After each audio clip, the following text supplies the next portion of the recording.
Hello and welcome to this week's episode of the Edges and Sledges Cricket Podcast. This is a non-traditional timing for us. It's the midweek episode. I'm your host, Ashwin. I'm joined by DJ. DJ, there's a lot going on in my brain right now because we've just wrapped up the third test of the Border Gavaskar Trophy. India managed to eke out a draw at the Gaba, which we will talk through at length. And we were thinking we'll do a normal 30-minute episode about India at the Gaba, call it a day, 1-1 going into the final two tests, Sydney and Melbourne, great. And then this bombshell dropped on us earlier today. And maybe it wasn't a bombshell for some people, but it was for me. It just felt like it came out of nowhere. That off-spin all-rounder legend Ravi Ashwin has retired from all forms of international cricket effective immediately. So we're going to have to talk about that. DJ, how are you doing? Are you feeling as emotionally heavy as I am? I don't know if the listeners can hear it in my voice, but I don't really know what to do with myself with this news. It was too much for me. Yeah, as you said, we thought it would just be a usual, I suppose, episode talking about India's great escape at the Gabba, talking about rain. It's obviously a midweek episode because for once the test match has gone the length. It took 5 full days, right? Yeah, normally with a Thursday, Friday start, we expect By to do midweek episodes, but we're still recording. Sunday we're doing the episode. No, but of course there was kind of we talk about the jubilation in the Indian dressing room when they saved the follow on, and it was a pretty damp and dark end to the test, but it is an end of an era, man. Like it's Ashwin has been your namesake is been around and kind of omnipresent in the Indian Test lineup, whether he's been playing or not, right? Like the question's always should Ashwin have played when he didn't, and when he plays, we were inevitably talking about the wickets that he picked up, and um, he's been a giant of Indian cricket, man. Like 500 plus Test wickets, second only to Anil Kumble. I mean the stats, and it's still probably too early, but he's won an incredible number of Man of the Series performances. He's kind of that cricketer where he's one of us, but he's superior. He's fought against his body.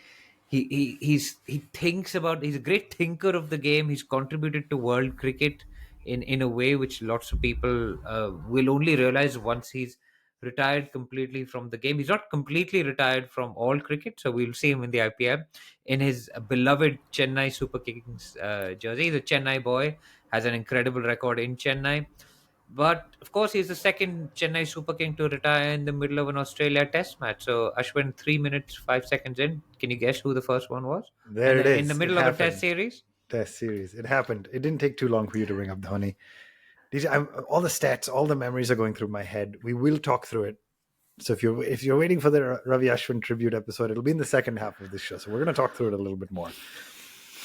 But we have to first start with talking about 1-1 draw at the Gaba. I think most people had actually predicted 5-0, 4-1 kind of score lines, assuming no draws. We will talk through it, but rain played a huge part in this one. But we're going to talk through the Gaba test.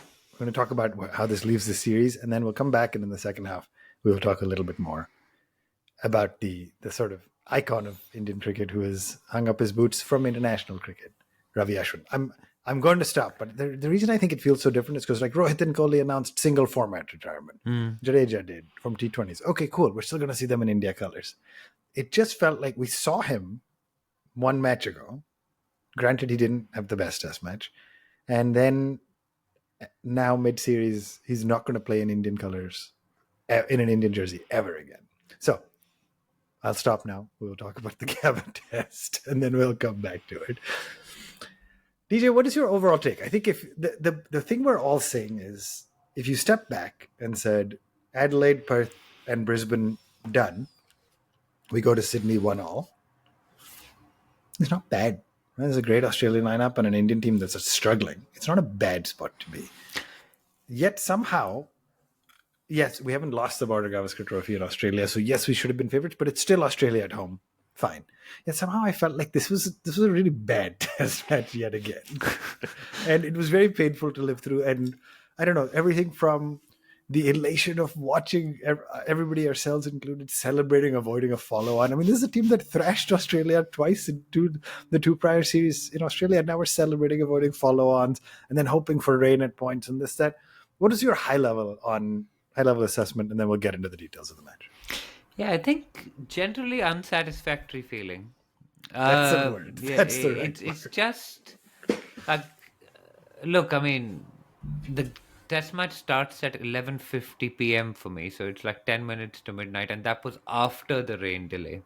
So they were making up for lost time. So I think you missed the second day where it started a little bit earlier, but otherwise it started at 12:20 a.m. for me, Yep. the test match. So I would Yep. watch the first session and then try and catch the tail end of the last session.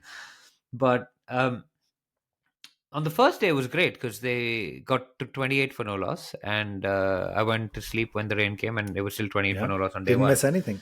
And What then to your was, point, the second day it started early and I didn't get the memo. So yeah, you guys started messaging about Bumrah getting a wicket. And I said, yeah, wait, I yeah. haven't played it on yet. Anyway. But what was interesting, Ashwin, on the first day was Rohit winning the toss and choosing to bowl. And of course, there's a history of teams winning when they bowl Ball first. first.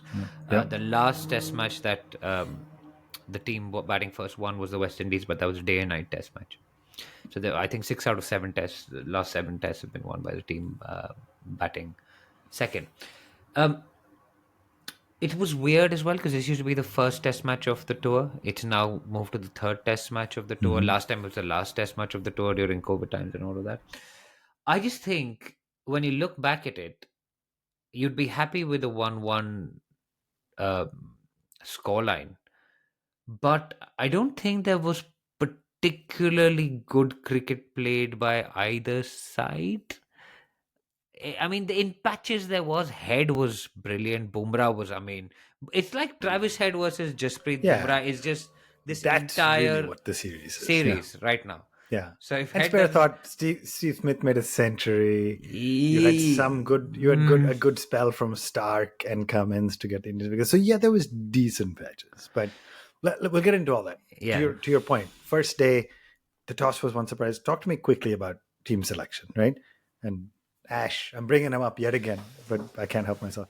But Ash and Harshit miss out for Jadeja coming in and Akash Deep.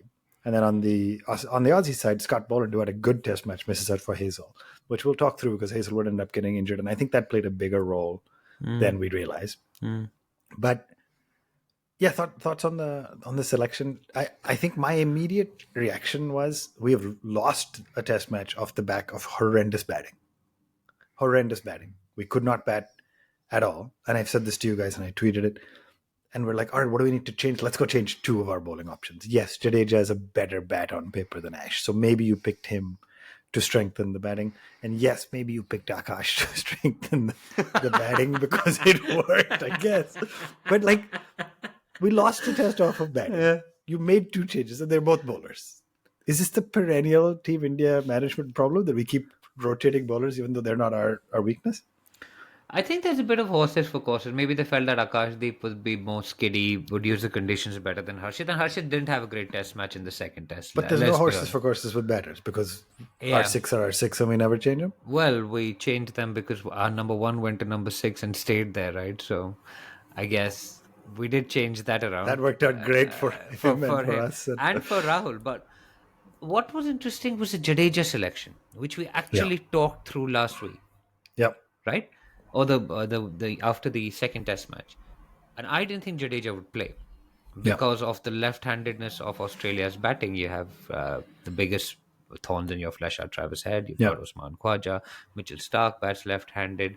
So they do have a kind of number of left-handers which have been annoying for the Indian bowlers. So I didn't think Jadeja would play, and he was pretty ineffective with the ball, to be honest. Yeah, Which did we nothing. should. I mean, listen, don't take anything away from how brilliant he was with the bat, and we will come Yeah, to that. yeah.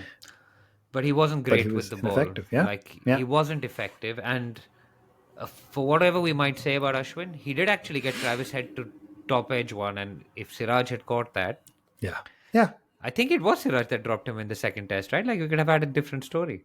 I Yeah. think Siraj did drop him before he was like 70 odd at that time. Yeah. So yes, we say Ashwin didn't have a great test, but he did get that fall shot. he did get that Marsh wicket for whatever it was. So it's kind of ironic. Yeah, His last Test wicket was a non-wicket, almost fitting in a way. it is fitting in a way, actually. Yeah, But the Jadeja selection surprised me, and I think yeah, that maybe they went for it because they wanted more control with the ball and fewer runs to be late. And then when they started on day one, and yeah, sorry, we'll get to day one. But on selection, Jadeja and Washi are probably as good batters. Washi's probably got more potential. Jadeja's got more experience, so that's the toss up there. yeah. I think I guess I continue to struggle with anybody who's listened to this show since its inception has heard me. At least I'm consistent on this one thing. We have rotated through 3 number 7s now. 7th, 8. Excuse me. Number, is that right? Where am I? No, What Jadeja is that? 7 because Seven. I Sorry, yeah. think Nitish Because Nitish played Zane. But plays assume it. you're playing Nitish. We've rotated through 3 number 7/8s because we just can't seem to figure it out. And our batting is losing us matches.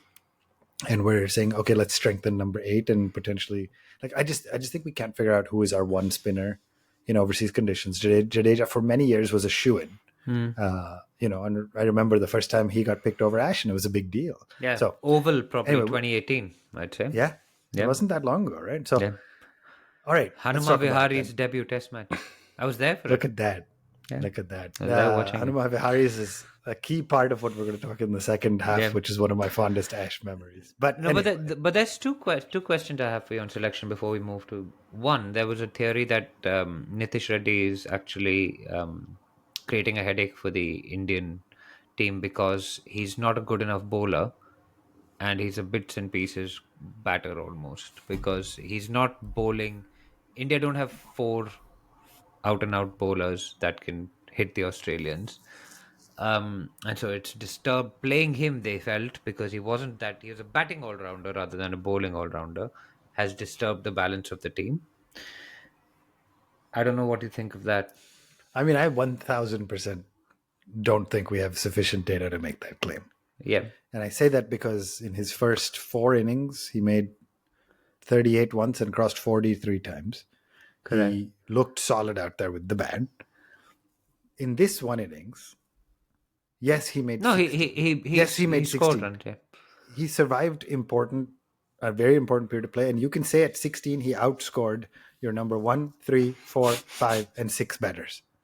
So what are we doing? Why are we picking on these guys but again? they're picking Reddy him- also got Labuschagne out, Yeah, which was important. He didn't end up bowling in the second innings, so we didn't end up needing him. Yeah. But like, what? We're picking on the wrong. I think he's had a great start to his test. Of course, and personally, I think he's done really well. But I think Yeah. the argument is that you've lost effectively a bowling option for someone that's not adding that much with the bat. Is what the You're argument saying is. you would pick a pure number 8 bowler, and who? That's but what the question argument is. That's what the argument that's being made I mean, is. maybe you're having that discussion in a world where you have Siraj and Shami. Yeah. Like, let's say Shami was back and you want to play Bumrah, Shami, Siraj, or you wanted to play Bumrah, Ishant, Umesh of the days gone by, things like that. Okay, 3 out-and-out quicks, 1 spinner. I get it. Maybe it makes sense to do that, and then trust a But it's Jaiswal or actually somebody to. it's 4 out-and-out quicks and 1 spinner then, right? Yeah, if you're going 4 out, I don't think we have the 4 quicks that we want. No, we don't. We have had that. Yeah. But like, there was a point, I guess, when Bumrah, Shami, Siraj, and Ishant all played, and then I get it. Then you got 4 guys who got all effective wicket-taking options. I mean, would I play an Akash and a Harshit together with Siraj and Bumrah? No, I don't think so. I don't think they. So anyway, maybe I'm. Maybe And then the second question for you is, Yeah. what happens to this ball after 30 overs? Because, I mean, It's just incredible. Which is why we're stacking the batting, right? Like we're stacking Yeah. the batting all the way down. Like Instead of Jadeja's teaching our batters to do what the Aussies are doing, which is play out the tough period, stop fishing at 6th, 7th, 8th, 10th, 12th, 14th stump line, whatever it is. We're saying let's just strengthen the lower order. Like, that makes sense. We'll again we're jumping ahead because it's Okay. we're Let's all get over into the it. place. But Let's get into the it. best batter is KL Rahul on this Phenomenal. tour.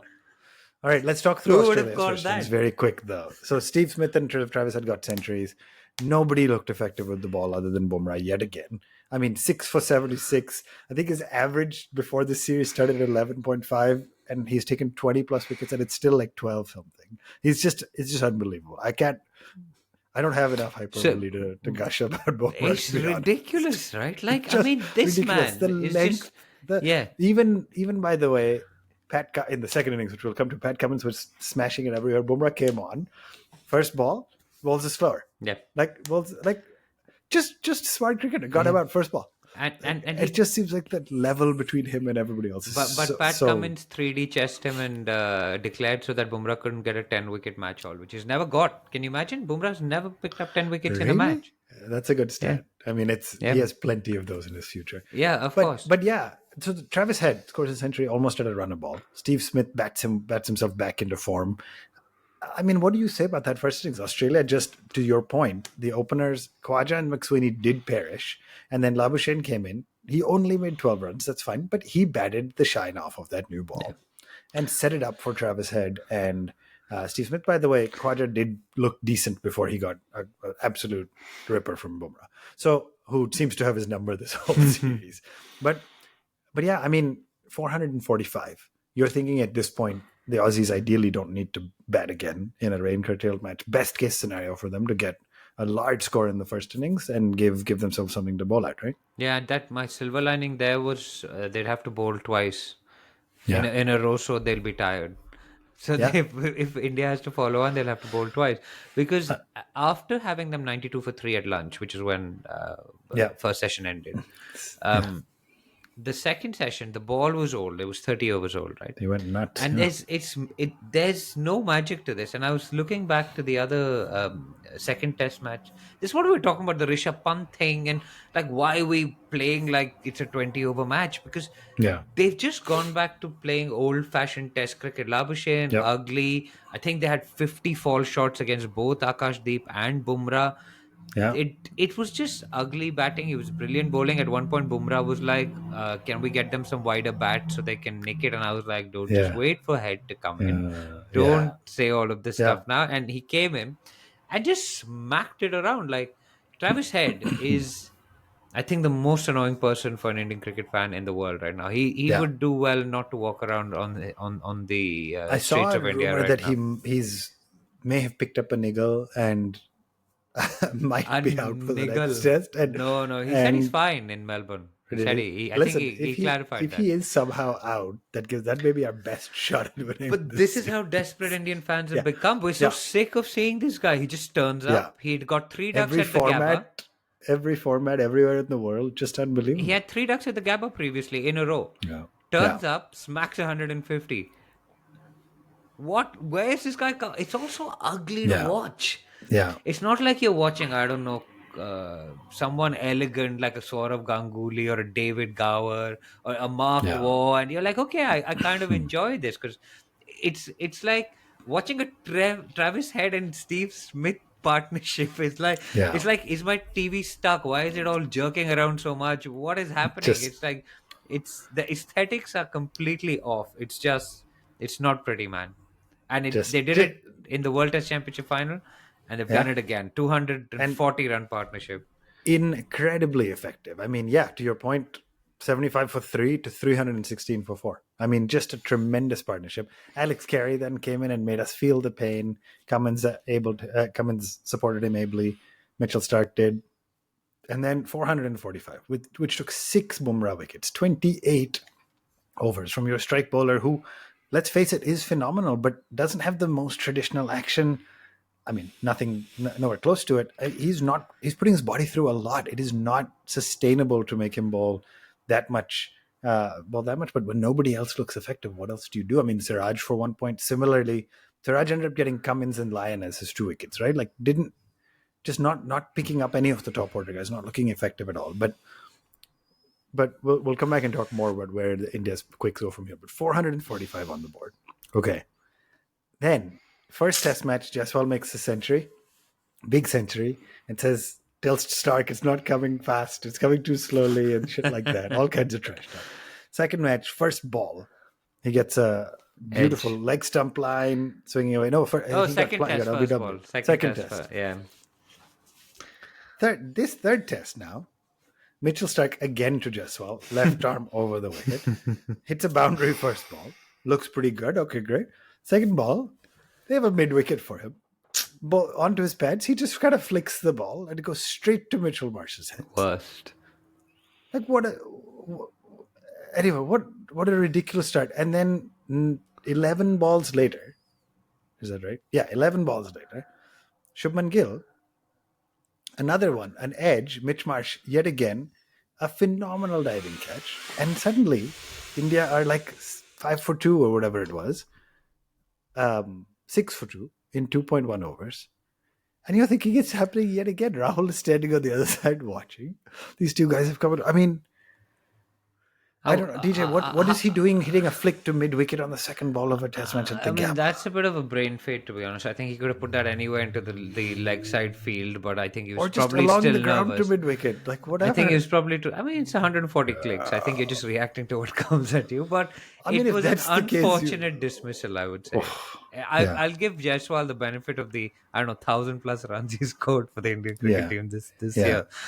So I think that was slightly unlucky to find Mitch Marsh standing there. And he literally did not have to move it. It's one of But those also, where, but also brilliant captaincy, right? You don't always have a mid wicket yeah, for a lefty bowling yeah, over the wicket. yeah. Like just Cummins has been phenomenal. Yeah, he's been very He's had good. he's had a been very play good. for every and by the way, I didn't get into it, but we didn't look like we had any idea what to do against Head and Smith. Yeah. And Cummins has always looked like he knew what to do. But we Even should, the guys who got runs. we should talk about that. Like, what do we make of Rohit's captaincy? Are we happy with it? Because this is the stuff we don't want to talk about what's gone on the field, right? Because that's what the big questions are. Was Rohit good enough, or was he clueless like MS Dhoni had become clueless by the end of his Test career as captain? And I say that as a Dhoni fan. And he was great to start off with. Yeah. And he knew how to bring the spinners on and do well in Indian conditions, and he was great in the ODIs. But by the time he retired, we were getting thrashed in England. We'd got thrashed in Australia. We'd lost the test matches in Australia as well by the time he retired. So Yeah, I mean, listen, even if I put aside the fact that I'm not happy, none of us are happy with his batting right now. And if I put aside that Travis Head is just a different beast. Let's say he clearly didn't have a plan against Travis Head. Nobody did.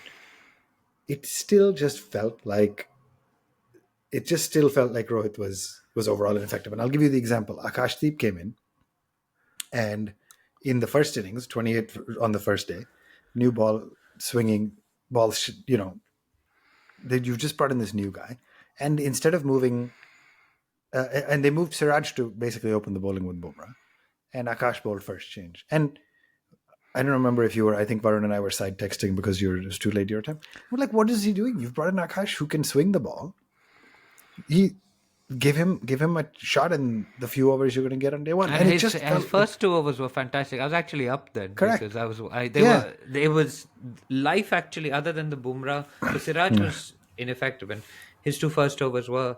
But it was also weird stuff like having a point out for Steve Smith to start his innings. The guy's got like 5 runs in the last 1 year. Like, what are you doing? Yeah. And the exaggerated, falling for that exaggerated trigger, putting in a leg slip. Just bowl outside of stump. Just to get your bowlers to do that. It felt like Rohit followed the game around. Yes, he's not captain in Australia before. Yes, it's a hard place to captain when the going's against you, right? Yeah. But it just felt like it lacked that like control, and just the clear plan was missing. Yeah. It was defensive. I don't disagree. I put aside the fact that, yes, when you're having a bad run, everything becomes magnified for fans like us. I couldn't captain Team India at all. So I'm not claiming any of us could do it better. But it just felt like there was a lack of creative thinking, a lack of strategy and planning. Pat Cummins to me felt like he had a playbook, and you've seen the Amazon series where you got to go behind the scenes with the Aussies and stuff. It felt like Pat Cummins had some statisticians and had a playbook for every single Indian player. And Rohit was kind of flying by the seat of his pants and deciding what to do and reacting, to your point, versus, and I know that's not true. I'm sure they had a plan. It just felt like there wasn't one, and that's never a good sign with your skipper. Yeah, and it felt defensive. It felt cruel. It always feels a little bit like India was chasing the game for no reason. Yes, they had Bumrah, and until Bumrah came on, nothing really happened. But I don't know. It was I didn't get a great. But the question is, Yeah, how long before people in the team start asking that same question? Bumrah's captain one test, yeah, magnificent victory in test yeah, in Perth in the first test. We don't seem to remember the Indian team drifting as much under Kohli, but maybe that's just my bias. Maybe that's a different style of captaincy. I don't know. yeah, Maybe he had a fully fit Shami, a fully fit Umesh and other Ishant and others yeah, that he could call on. But that was a team that he had built from scratch. He said, I want four fast bowlers. I can bowl yeah, 140 clicks and I yeah, want to go to Australia and win because that's what my goal is. And he did it in yeah, 2018. And I mean, he wasn't there for yeah, 2021, right? But yeah. yeah, I don't know. Anyway, we will do a postmortem in more detail. Like, depend. Some of it just depends on how the series goes, right? I sit here now saying even if we somehow win the series 2-1 or 3-1, it is not. It has been unsatisfactory so far, at least, and so there's a lot of questions. The last one I want to ask you before we take a quick break and come back and talk about some positives. So Rishabh Pant gets edges a ball to the keeper. Rohit Sharma edges a ball he shouldn't have played. It goes to the keeper. But right before that was, of course, King Kohli, who has made a century in this series. But it feels like it's been about 10 years now that he's had the technical error where he just reaches for the balls outside off stump. This was not sixth, seventh, eighth. Like, this was really like an 11th or 12th stump line ball in this case off of Hazelwood, who just seems to know exactly how to bowl that line that Kohli wants to play at, and he gets the edge. I mean, Hazelwood only bowled 6 overs in this match, and he got Kohli out edge to the keeper. Is Kohli going to change anything? You know, there's that dread when he edges out to the keeper yet again off a ball he should have left. What is your take? What do we say? Is there anything left to say? I mean, what the prince does, the king only does better, right? Like, I mean, Gill Yeah, played a horrendous shot. yeah, It's not a shot worthy of number three, right? Not a shot worthy of no, someone who yeah, should be yeah, controlling the innings. And then the Kohli shot, man, like, yes, we've heard everybody talk about how he should deny himself. Like yeah, what Sachin did in Sydney, scored 241 not out, didn't play a cover drive. Is Kohli going to do that? I don't think so. I don't think. Yes, he's shown the ability to put away his ego, right? He did that at Edgbaston, got the 149 against Jimmy when he averaged 13 and a half in England in the previous series, and he got 149 in the next series and got yeah, yeah, 593 runs in that yeah. He's test done it series. all, man. Yeah, He's done it and he has the ability to do it. But the question is he willing to put away that scoring option on these pitches? Which yeah, I don't know whether he is because I believe he thinks he can score runs because he was 3 of 15 balls when that happened. He saw yeah. it thrown up wide. It's an obvious He plan, went but he for it. backs Yeah, himself to hit it. yeah, So I don't think he's going to stop, but it is a disturbing trend that he falls for the trap. It's it's where most of the fielders are in a test match, right? yeah, When you've got yeah, yeah. 444 on the board. They're behind you. Yeah, Even the Edgbaston innings, he was yeah, dropped, I think, by David Malan in the yeah, slips. But he didn't play a cover drive till he got to like 25, 30.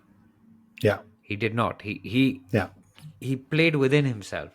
yeah, And that's where we've seen KL Rahul excel, actually. Just being tight, playing within yourself, yeah. leaving the ball well, not going fishing, looking for it. And yeah, I mean, I don't All know what right. to say about the Kohli thing. But Before we get to Rahul, 74 for 5. Rohit's out, Kohli's out, Pant's out. Let's take a very quick break. We'll come back, talk a little bit more about the positives, which KL Rahul is one of them, and then we'll wrap up by talking a little bit about Ashwin. Don't go anywhere. We'll be right back.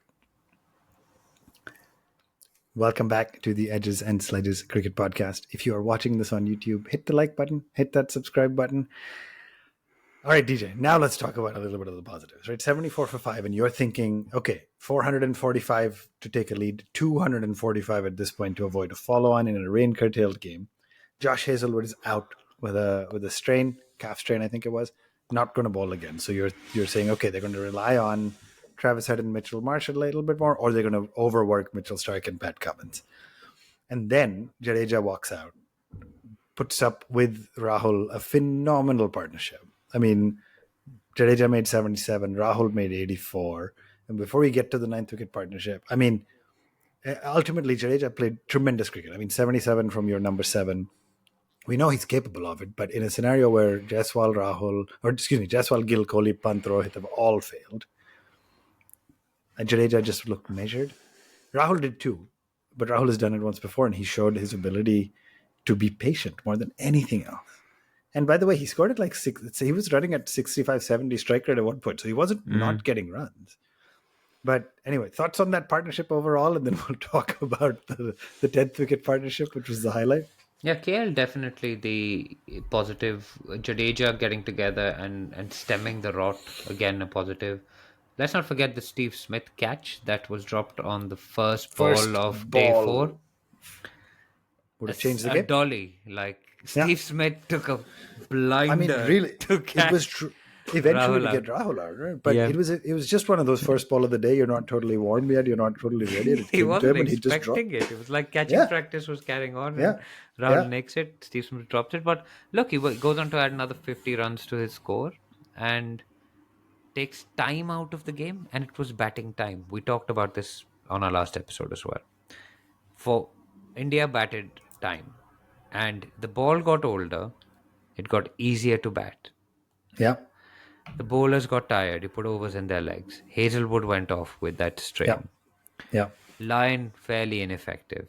yeah, Um, it gives you a glimpse of what can happen if you have, I don't know, you get to 30 overs, 70 for 2, right? Go two yeah, and a half, two and a quarter yeah, runs and over. yeah, You can see the acceleration come. I think it took yeah, 40 plus overs for Australia to get to 100 runs. yeah, There's no need to rush there. By the end of it, yeah. they were going at 4 runs and over by the time Yeah, Travis Head got out. Travis Head. Yeah, Yeah, but that's a Rishabh Pant can do that. Jadeja can do that. All of that. But so the positives were Rahul showed us the way yeah, forward at the top of the order, how you can succeed. And then there was the absolutely ridiculous last wicket stat, which I mean I don't even know where to start with that. yeah. 213 for 9. They needed so 42 runs still to avoid the follow-on. Bumrah and Akash Deep, full credit for what they did, but two number 11s really on paper. And I mean, if you're listening to this, you know what happened. But heroics, right? They survived. They like they were not. There was not really an obvious reprieve, but like Akash was swiping it, and it was going 3 feet over the slip fielder or the gully's head, and like closer than you want to be, and eventually hits a boundary to get to the to get past the follow on, which Kohli's then celebrating. Ben Stokes is coming out of his mouth as he's watching. Then hits a phenomenal six, which of course Pat Cummins repaid the favor. But it's a huge six off of the next ball, and eventually gets India to 15 runs past the lead going into day 5, or at the morning of day 5. Which you're thinking at this point, with rain in the forecast, as it ended up playing out, a draw is most likely. I mean, the memes and stuff have come out that have basically said nobody's going to bowl, so Bumrah steps up. Nobody's going to bat, so Bumrah steps up. I mean, are we relying on our number 11s to do this? But also, how great was it? It was a great moment. It was ridiculous. It would remind me of that Lord's partnership, Shami and Bumrah, but Yeah, this one yeah. was like 40 odd runs to save the follow on. That's 42. that's a as you lot. say. It's When a your lot. top order, And that when your was, top order is 74 for 5, Yeah, right? yeah. To make your number, yeah, and this is a new ball wicket. Remember, India had Yeah. Australia at 24-5 or whatever Yeah. in their second innings. So this could have unraveled pretty quickly for the Indian team if India was made to follow on. And I think yeah, KL Rahul was saying I was getting ready to put my pads on and all of that. But to watch the Indian dressing room celebrate after that, even Gautam Gambhir was like high fiving Kohli and stuff. I don't know. It gave me satisfaction, but also disturbed me a little bit yeah, because the other memories I have of a dressing room celebrating are from the 2005 Ashes in the fourth Test match when Australia yeah, actually celebrated when they saved the Test match. Ricky Ponting, I think, was batting yeah, with yeah. number 11 Brett Lee probably, and they celebrated and they lost that series 2-1 eventually. So it's quite funny when Aussie fans are like, "Oh, why are you celebrating a draw?" I mean, like you guys have done it before us. So Listen, we've all it's done it in fine. that moment. It's It's fine. fine because you like cricket's all about small goals, small Yeah. steps. And at that point, the goal was not to win Yeah. the game or to get a lead; it was to avoid a follow-on. And we But did it, and they celebrated. Equally, That's just a bad look. equally, what I don't like is the celebration because when Dhoni, again, I'm going back to Dhoni in 2008 in Yeah, in the VB series, Dhoni, there was a best of three final. They won the first final, and Dhoni actually told people like Gambhir that we're not going to celebrate. Yeah. We're just Yeah. going to shake their hands and we're going to walk away from here because Yeah. we're the bosses of this place. Yeah. We're not So celebrating yeah, over saying a follow, yeah, and we should be doing it. so Yeah. it. I was conflicted in my feeling there because yeah, I don't know. Yeah. I And was then of happy, course, obviously, that we didn't yeah. have to follow on because that could have meant that we lost the test match, and that would have made the Yeah. Boxing Day in Sydney very difficult. Yeah, I mean, listen, at that point you think you're not going to lose. It's still possible. And then somehow for that one session on the day 5 morning, new ball, cloudy conditions, it felt like for a hot second all three results were still possible. It felt like I mean, when That they would have been a were long 16 way for back. 3, 33 for 5 before Pat Cummins and Alex Carey started swinging at it, it felt like if they leave us 230 and it doesn't rain, you never know with Jaswal and Pant if they go after it. You never. I think it is. I don't know what WinViz or whatever it's called would have predicted, but I would have probably said like 15% chance maybe India could have gone for it. They ended up getting 89. I mean, not like Ended they've up. not done anything special at the Gabba before, right? So That's what I mean, right? Like, but imagine somehow Pant's at the doing same it time again. at the same time you had no faith in this top order. Yeah. You thought, or what they've been doing. Ended up in a draw. Jaiswal and Rahul came out. Rain played spoil sport. Just, I think I come back to wrap up with saying unsatisfactory a little bit. Travis Head was absolutely brilliant. I don't know if it's a good thing for us, by the way, that with Hazelwood now out, Scott Boland comes back in because he was also horrendous for the Indian batters. He So also has a great record at the MCG. I think he's taken 6 for yeah, 7 there. yeah, And the line goes, build the man a statue. So, yeah, and that was on his debut, wasn't it? yep, against Like England. unbelievable. So anyway, a net good outcome. I come back to I would have taken 1-1 going to Melbourne. I just still feel like it was unsatisfactory. It's not good to be 1-1 off celebrating, avoiding a follow on. But it's such Yeah, a weird series. It's like 295 run win, 100, yeah, 10 wicket loss, yeah, and then a draw where it's yeah, kind of India would call this probably a losing draw because they were yeah, behind the game. But yeah, then 275 to get in 50 overs, 10 wickets. yeah. It's possible. It has been a weird series Yeah. because to your point, I'm frustrated at how India's played, but it does feel like Australia hasn't had a great series either. Beyond say Travis Head and a couple of good spells for the bowlers. So it's Indian been bowlers middling. I need to mean, fix their lengths, though. I mean, that first day was not good. You need to bowl fuller. You need to be okay to be driven. I'm But not disputing that. I think yes, I think the captain should be pushing them to do that more. But I still come back to we're not in this position in this series because of our bowlers. We're here because of our batters. and we're And only here I because of our bowlers because they bowled that's what I'm brilliantly saying. on We're day not in a one. negative spot because of our Yeah. bowlers. So all right. DJ, then of course, as we wrap this segment, this show, let's spend a few minutes. The big news came. What was your? Did you expect it? Let me start by saying. So Ravi Ashwin announced his retirement. Press conference happened with Rohit Sharma. In full fairness, it happened early morning, and I've had a full work day, and now we're recording. So I haven't seen all the clips. I've been reading, but I haven't seen all the clips. Yeah. Sounds like he came out, and the headline is: it seems like the decision was made at the first test, basically when he didn't get selected, when Sundar got selected, and then Rohit and the management convinced him to stay on for one more test. He stayed on for the pink ball at Adelaide, played that, got dropped here, and said, "This is it." Was it a surprise to you, or did you see it coming? I know Ash has been frustrated at his lack of selection in the 11 overseas, and I know it seemed like he took a 0-3 loss to New Zealand at home very, very hard. And do you think that was actually more of the trigger than anything? I think there's a few things here. One, he's got a young family, which is, I don't Yeah, think they were with him at the Gabba. They were there last time at COVID, and of course, his wife was famously tweeting, "See at the Gabba, mate," to yeah, Tim Payne. yeah, Um, it's difficult being away from home. It's difficult for a competitor like him to carry drinks, right, for extended periods of time. There's no yeah, upcoming home series.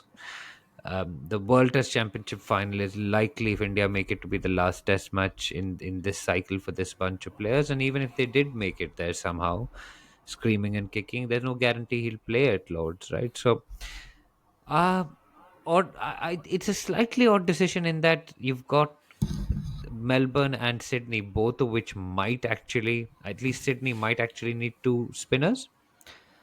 But maybe he's just saying, listen, I'm just going to take myself out of this equation because if you yeah. played Sundar in the first Test match, And then Jadeja made 77 I'm here. guessing I'm not going to play Yeah. any further. So look, it's been. I think he's not a guy that would take something like this so lightly or in a fit of anger or any of that. I think he's thought about it. He's rationalized it in his mind and he said, "Listen, I'm gonna go and spend Christmas and New Year with my family. I'll enjoy the Test match from a distance, get myself fit for the IPL, and it's fine. I mean, yeah, you'd almost again. We're sitting here saying why, right? Yeah. If it was at the end of the World Test Championship final cycle, we would have probably been saying why not. So it's Yeah. better for him to have done it now, and he's a smart guy. He would have taken all of this into account. So And he's not, I mean, if you think about the series we have coming up and stuff, England next year, he's not a shoo-in anymore for overseas tests in the 11. Maybe you could argue he should be. And so then you start thinking, okay, could we have done a send-off game for him at Chepauk or something? And it just doesn't seem like his no, style to that want doesn't to want. seem. It's not his thing. No, it's Yeah. just not. So it was time. So But he called he's it. such a thinker of the game, man. Like it's such Yeah, a loss because that insight that you would get from someone like an Ashwin yeah, at the end of day's play is just yeah. that's a loss for And then Indian cricket fans and world cricket fans. yeah, and hopefully he stays close to the setup, to the team, to the management, and gets and stays involved. He loves cricket. He thinks cricket all the time. I know he's still going to play a lot. So don't get me wrong. He's playing IPL. He'll probably play TNPL. He'll get more involved in Ranji. But when the time comes that he stops playing, hopefully he'll stay involved with the Indian team He's going setup to because that's a definitely brain be a you head want. coach of this Indian cricket Yeah, team at some point. I mean, he Kumble should was be the too. other Yeah, one, right? Like Kumble was his yeah, sole predecessor. yeah, So, yeah, thinkers of the yeah. game, I mean, gentlemen, within the and then as laws. you and then before we get to kind of spending a little time reviewing him, I'll share some of his stats, and then I want to hear your favorite memory. It seemed like there was a little bit of confusion going on around the ground when this happened. I don't know whether the media and fans want to read more into this, but everything you sort of said, which is he's not playing well enough overseas, he's getting to that point.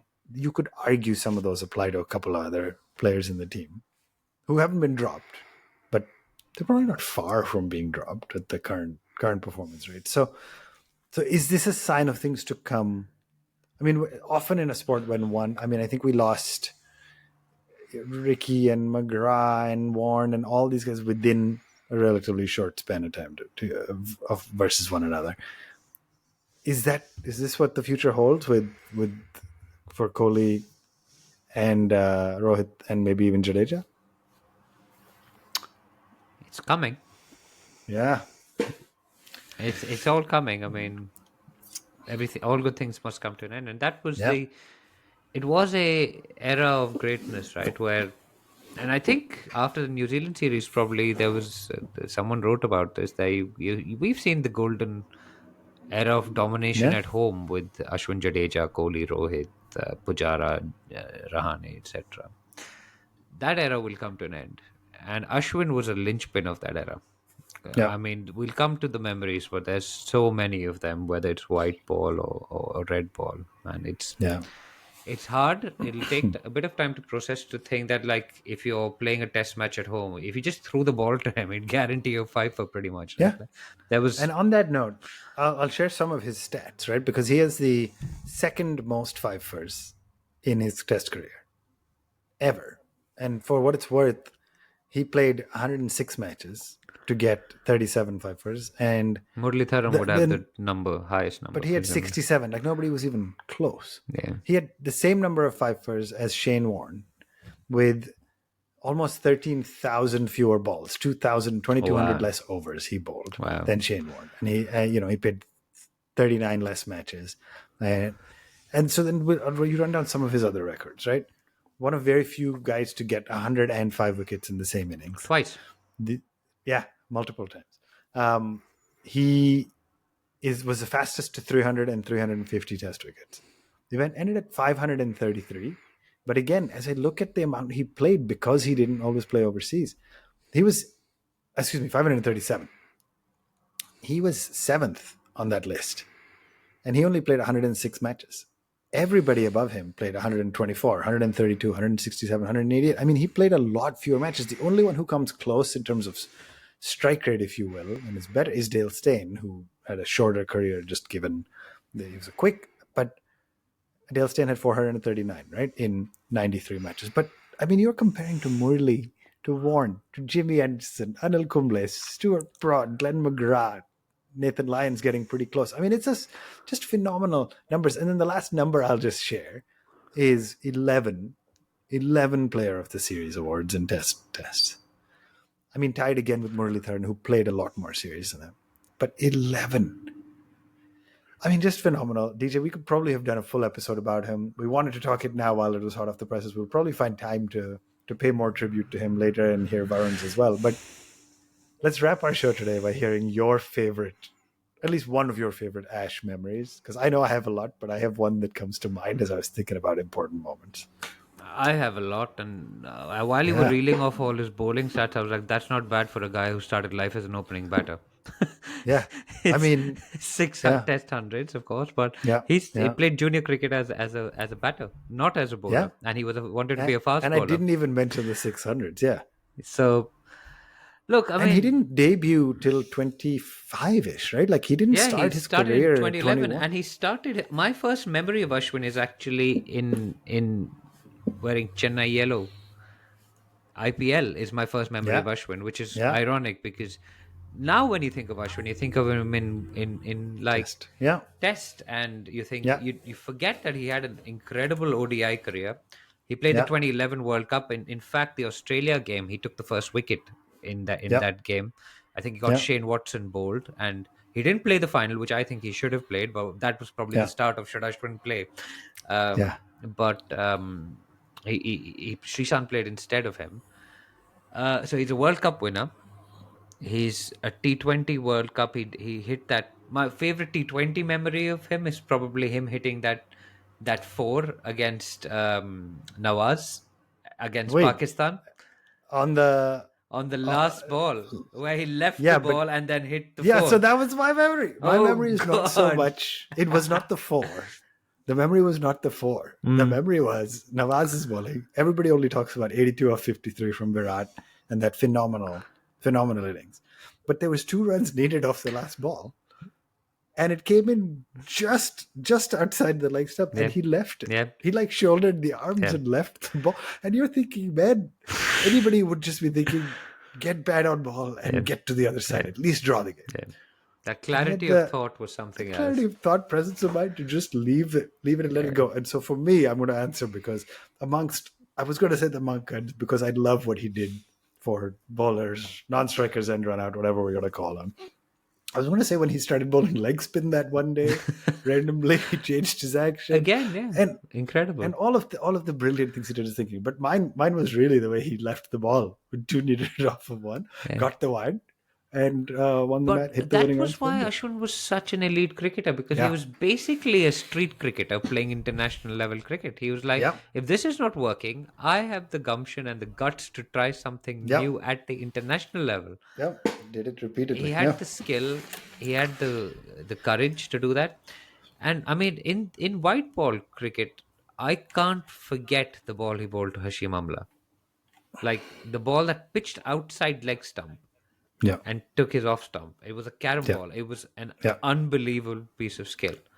yeah, And to bowl something like that with a clean action like his, I mean, he did all sorts of stuff. He wore long sleeves once because he saw all yeah, these guys trying to get the elbow extension. But this is what yeah, you will probably never see a guy who combines brain and skill yeah, as much in maybe Warren had it, yeah.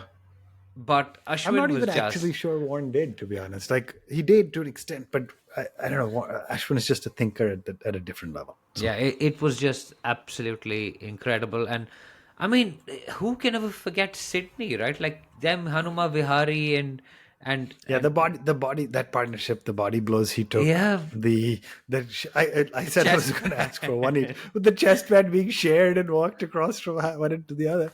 Oh, so many phenomenal memories. Unbelievable, So many man. phenomenal memories. Unbelievable guy. On behalf of the Edges and Sledges Cricket Podcast, just a huge salute to Ashwin for the incredible 14 years he served Indian cricket. sad to see him go. Sad to see him go mid-series. We will see him and his 9.75 crore contract back in the IPL. But yeah, tough loss, big loss. I think probably wasn't going to play a huge part in the remainder of the series anyway, so it's for the best. But tough to see him go. All right, DJ, I think I've kept you awake much longer than I had intended. So I'm going to let you go get some sleep. To all our listeners, thank you for tuning in. Thanks for reliving the tough but not a bad outcome Gaba test. And onwards from here, it starts the 26th, the Boxing Day test, which is the 25th night time for listeners in North America like me.